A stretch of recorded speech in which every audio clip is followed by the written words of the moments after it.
Sir ये जो मुदाखलत का आप तज़किरा कर रहे हैं पाकिस्तान की पूरी सियासी हिस्ट्री में, इसके 10-10, 15-15, 12-12 साल के अदवार गुजरे, क्या इस बात का अंदेशा है कि कभी मुस्तकबिल करीब में दोबारा भी हमें वो दिन देखना पड़ सकता है?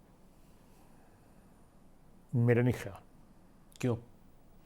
उसकी वजह यह है कि देखें, जो इस वक्त जो सिस्टम हमारा गवर्नेंस का है, मैंने एक दो लफ्ज़ इस्तेमाल हाइब्रिड इस्तेमाल किया है। हाँ, ये तो हाइब्रिड प्लस प्लस इसको आपको कहना चाहिए। तो उसमें जो है मेरा अपना ख्याल है कि जितनी इस वक्त बैगेज हमने माजी का उठाया हुआ है, सब ने मिल के, पूरी कौम ने, आप भी शामिल हैं, मैं भी शामिल, सब शामिल हैं, वो बैगेज जो हमने उठाया हुआ है उसके लिए कोई एक सेगमेंट जो है पावर स्ट्रक्चर का या अशराफिया का, वो उस बोझ को नहीं उठा सकते।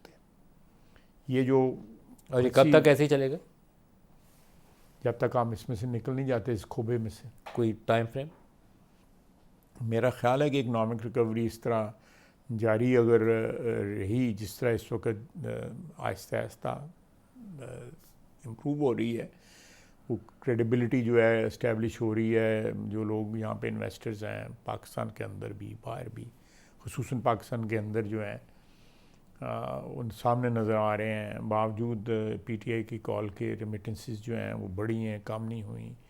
तो ये सारी चीज़ें रिफ़्लेक्ट करती हैं कि एक एतमाद की जो है बहाली हो रही है। मैं ये नहीं कहूँगा कि 100% बहाली, लेकिन बहाली की तरफ निकल पड़ा है।